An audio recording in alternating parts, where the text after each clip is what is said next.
Бәріне сәлем достар, сіздермен бірге Audit Pro Code. Бүгін Python курсымыздың 4-ші сабағына қош келдіңіздер.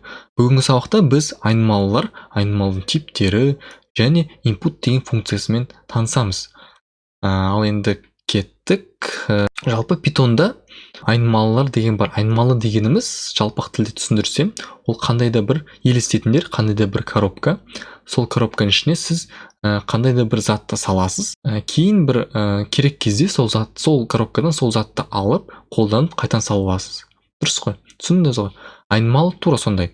Айнымалы, допустим, мынандай бәрібір тест деген сөзге қарамаңыздар. Ол любой сөз бола береді. Айнымалыны создавать етеміз осылай.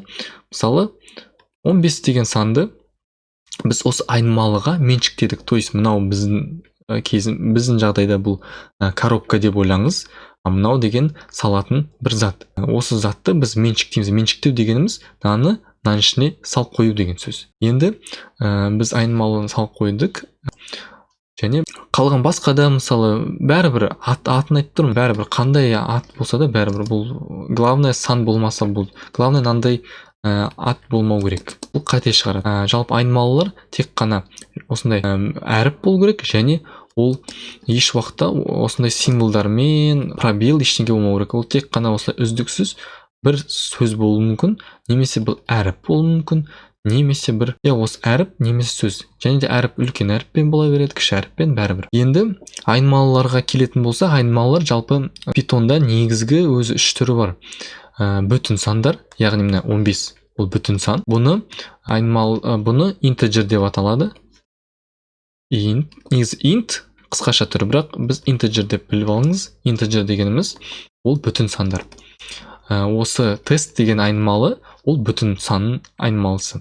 Және де міне string деп аталады. String дегеніміз ол жаңағы жазулар. Осындай тырнақшаның ішіндегі бар жазулар, ол уже string деп аталады. Енді тағы бір 3-ші айнымалы, ол мысалы үшін бір әріп жазып салайық, бәрібір. Ол мысалы мынандай 0,2.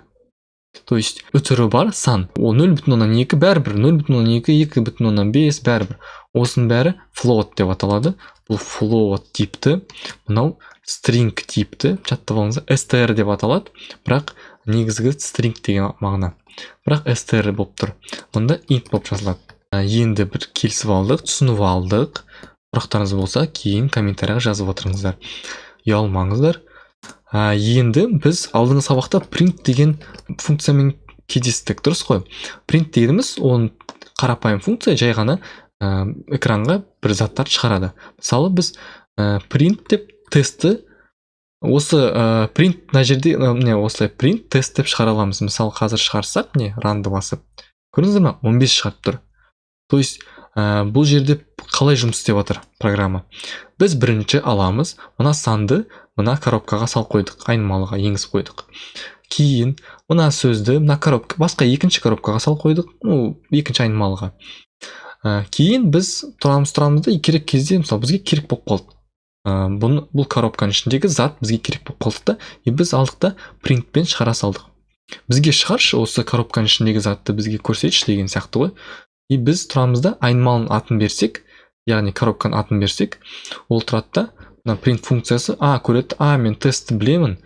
Осының тесттің мағынасы ішіндегі заты 15 қой дейді да, 15-ті шығарып береді. Сонымен жалпы print дегеніміз ол жаңағы біздің айнымалының ішіндегі данныйды шығарып тұр. Енді программалау тілінде сөйлесек. Түсіндік. Және де осылайда біз мысалы string деп аталады, мына QWERTY деген неді айнымалында шығарсақ болады мәнін. Не былай. Қарап отырыңыздар. Көрдіңіздер ме? Шығарып тұр. Или даже былай істеуге болады. Тест деп бірге шығаруға болады. Сол кезде ол қазір бірге шығарып береді. Көрдіңіздер ме? Бірге шығарып тұр. Енді біз түсіндік, айнымалы дегеніміз не, айнымалының түрлерін түсіндік, принтпен қалай шығаруға болатынын түсіндік. Көрдіңіздер ме? Print ол любой нәрсені, ол бәрібір қандай не болсын, ол просто шығарып беру деген мағынада. Print. Ал кеттік. Енді бүгінгі екінші тақырыбымыз input деген нәрсе. Осында input деген функция. бұл input деген функциямыз дегеніміз не? Ол да print сияқты қарапайым функция. Ол бізге мән енгізуге арналған функция. Ол дегеніміз не? Мысалы бізде, допустим, бір программаға бір мәнді енгізу керек болады, бір әріпті, мысалы бір цифраны енгізу керек болады. Сол үшін біз input қолданамыз. Мысалы үшін қараңыз, name дейік. Name деген қазақша ол ат жөні.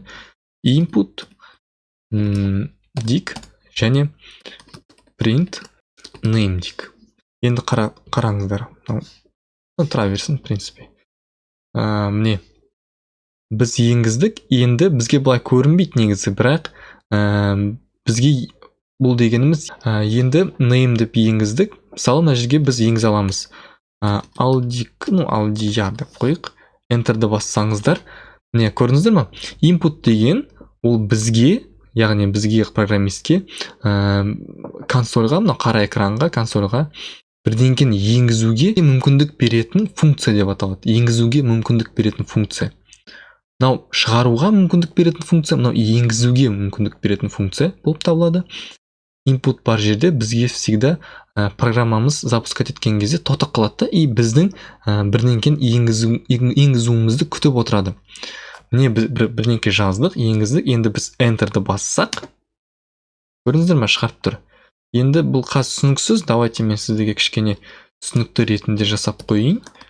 Менің атым бүйтіп қойық. Енді қараңыздар. Запускать етсек, мен қазір мұнда Алдияр деп қойайын. Менің атым Алдияр, көрдіңіздер ғой? То есть бұл бізде бізге программистерге бірдеңкені енгізу үшін, консольге енгізу үшін сондай мүмкіндік беретін функция. То есть біз енгіздік, осы енгізген затымыз мынау сияқты name'ға барды, новый коробкаға салынды, и сол коробканы біз шығарып тұрмыз.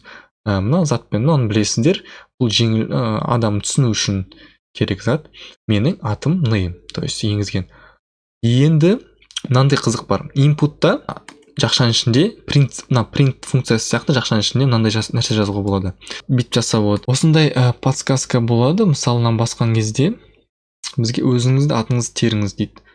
Біз тұрамыз да, мына жерге атымды теруге болады екен дейсің. Алдияр дейсің. Менің атым Алдияр. Көрдіңіздер ме?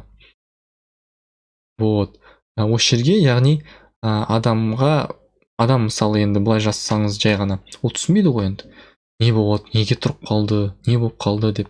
Егер сіз былай көмекші ретінде бірдеңке жазып қойсаңыз, ол түсінеді. Бұл оказывается, ол жерге бірдеңкені енгізу керек екен дейді да. Тұрады да, жарайды дейді, Алдияр деп қоя салады жай ғана. Болды, менің атым Алдияр. То есть, бұл жерге негізі жазсаңыз да болады, жазбай қойсаңыз да болады, өзіңіз білесіз. Бұл жай андай көмекші ретінде адам түсіну үшін. Осылай енгізесіз, name дейсіз, и сөйтіп шығаруға болады. Енді input'тың тек текст, яғни string, мынау string түрі ғана. То есть сіз мынаны енгізіп, бұлай істей алмайсыз. Мысалы, name қосу бір деп жасай алмайсыз, ол сізге ошибка қалдырады. Қате дейді қазір. Қараңыз. Мысалы мен 12 десем, ол маған шығармайды, жоқ, не істеп жатсың дейді. Сен мына string түрді типтегі затты int'қа, яғни бүтін санға қоса алмайсың дейді. Сен қалай текстті бүтін санға қосайын деп отырсың деген нәрсе шығарады да. Сол үшін біз мынандай ошибка шықпас үшін біз егер алдын ала білетініміз болсақ, что біз осылай қосу, арифметикалық операцияны қолданатын білетін болсақ, біз алдын ала int деп қоямыз. Не, көрдіңіздер ме? То есть мынау дегеніміз не? Ол бірінші адам енгізеді. Сол енгізген затты біздің программа мынаны көреді. Мынау сырты int екен, значит мына енгізген затты санға айландырып жіберейін дейді, санға. То есть енгізген затты санға айландырып жібереді. И сол сан, мынау уже сан типті болады. Көрдіңіздер ме? Int деп тұр міне. Name қос нүкте int деп тұр. Және int болған соң ол уже қосып істей береді. Мысалы үшін тексерейік. Міне 12 дей салайын. 13. Көрдіңіздер ме? Егер және бұны тек int емес, мысалы сіз егер сізге не керек болса, жалпы осындай үтірлі сан керек болса, онда сіз бүйтесіз. Мысалы 12 2 дейсіз, ол сізге шығарып береді 13 2. Көрдіңіздер ма? Float. Вот, осылай. Алдыңғы сабақта мен ұмытып кеттім, кешіріңіздер, мынандай нәрсе бар. Жалпы тек 10 сандар емес, теріс сандарды да жаза аласыз. Мен оны ұмытып кеттім. Теріс сандарды жаза аласыз. Және түсіндірдім input. Қазір inputты түсіндік, printті түсіндік, айнымалылар түсіндік. Енді давайте пример осының бәрін есте сақтап, бәрін жақсылап түсіну үшін біз есеп шығарайық. Name. Давайте осы бар нәрсемен істей берейік. Атыңызды теріңіз дейді. Екінші. Давайте, что еще есть? Сіздің жасыңыз нешеде? Және мынаны age деп қойық. Ой, кешіріңіз. Так, age деп қойық. Қай қалада тұрасыз дейді. Country деп қойық. Қай қалада тұрасыз. Осындай сұрақ қойық. Енді давайте так, name бізде ол string болады. Сол үшін алып тастаймыз. Бізде сан болмайды ол names. Age float болмайды, өйткені бізде бүтін ғой жасымыз. Мен 25-те 5-те жаста емеспін деп айтпайсыңдар ғой. Int болады, truth. Сосын country'miz, ол да string, сол үшін алып тастайық. То есть не. Енді printпен шығарсақ, менің атым name. Әдемілік үшін бүйтіп жазсаңыздар да болады. Өз еркілерін. Бүйтіп жазайық.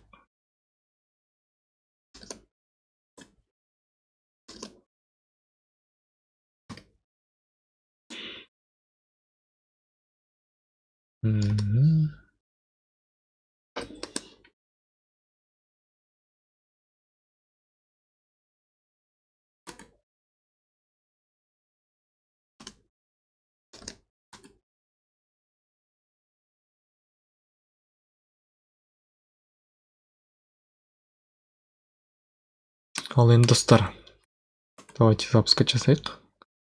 Міне запуск жасадық. Name Алдияр. Мен 23-темін. Мен Алматы қаласында тұрамын. Көрдіңіздер, менің атым Алдияр, жасым 23-те. Мен Алматы қаласында тұрамын. Оны өздерің білесіңдер енді. Мен жасамай қойыншы. Өздерін әдемілеп жасайсыңдар. Главное, несін түсініңіздер, не екенін, қалай жұмыс істейтінін.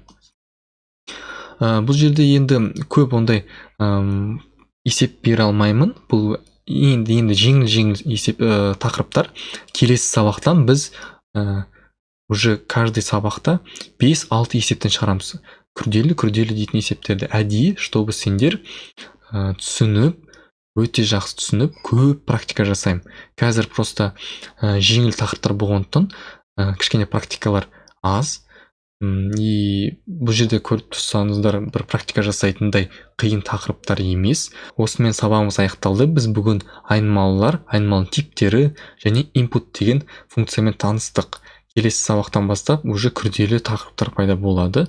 Вот сол кезде өте қызықты болады. Сондықтан егер ұнаса лайк басыңдар. Ал жақсы достар, келесі кездескенше сау болыңдар.